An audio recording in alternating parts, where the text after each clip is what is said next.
சின்ன மருமகள் சீரியல் இன்னைக்கான எபிசோடில் கருப்பு வந்து தாமரை கிட்ட கேட்குறாங்க, அவனுக்கும் உனக்கும் என்ன நடந்துச்சு அப்படின்னு சொல்லிட்டு சொல்லு அப்படின்னு சொல்லி. தாமரையும் நடந்து எல்லாமே பதட்டத்தோடு சொல்கிறாங்க.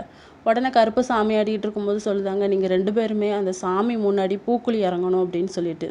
தாமரை வந்து ஷாக் ஆயிடுறாங்க, ஐயோ நம்மளுக்கு எதுவும் ஆயிருமோ அப்படின்னு சொல்லிட்டு. சேது வந்து நான் இறங்குறேன் அப்படிங்கிற மாதிரி சொல்கிறாங்க. கருப்பு உடம்புலேருந்து சாமியும் வெளியேறிடுது. ராஜாங்கத்துக்கிட்ட செய்து சொல்கிறாங்க, அப்பா நான் பூக்குழியில் இறங்குறேன்ப்பா, என்னன்னாலும் ஆகட்டும், என் மேலே எந்த தப்பும் இருக்காது அப்படின்னு சொல்லி பேசிக்கிட்டு இருக்காங்க. இன்னொரு பக்கம் பாட்டி வந்து சாமி முன்னாடி நின்று வேண்டிகிட்டு இருக்காங்க, என்னப்பா இப்படி பண்ணிட்டியே, பிள்ளைங்க 2 பேரையுமே பூக்குழியில் இறங்க வச்சிட்டியே, என்னன்னு தெரியல, என்ன நடக்க போதோ அப்படின்னு சொல்லி சாமி முன்னாடி நின்று வேண்டிக்கிட்டு இருக்காங்க. மலரும் தமிழும் பேசிக்கிட்டு இருக்காங்க. அப்போ மலர் சொல்கிறாங்க, என்ன இப்படி ஆகிப்போச்சு அப்படின்னு சொல்லிட்டு.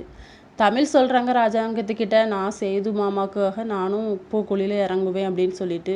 என் புருஷனுக்காக நானும் இறங்கணும்னு ஆசைப்பட்றேன், அவர் மேலே எந்த தப்பும் இல்லைன்னு எனக்கு தெரியும், அதை நான் நிரூபிக்கணும் அப்படிங்கிற மாதிரி சொன்ன உடனே ராஜாங்கமும் ஓகே சொல்கிறாங்க. ஆனால் சேது மட்டும் இல்லை, கன்சீவாக இருக்கும்போது இதெல்லாம் வேண்டாமே அப்படிங்கிற மாதிரி சொல்கிறாரு. இன்னொரு பக்கம் தாமரையும் அவங்க அம்மா சாவித்திரியும் பேசிக்கிட்டு இருக்காங்க. அம்மா நான் என் காலை எவ்வளோ அழகாக பளிங்கு போல் வச்சுருக்கேன், நான் பூக்குழியில் இறங்குனா என்னம்மா ஆகும் அப்படிங்கிற மாதிரி சொல்லிக்கிட்டு இருக்கும்போது, நீ ஒன்றும் பண்ண வேண்டாடி, சேது தான் உன் வாழ்க்கையை கெடுத்தான்னு சொல்லு, மற்றதெல்லாம் இந்த அம்மா பார்த்துக்கிறேன் அப்படிங்கிற மாதிரி சொல்கிறாங்க. இதோட எனக்கான எபிசோட் முடியுது.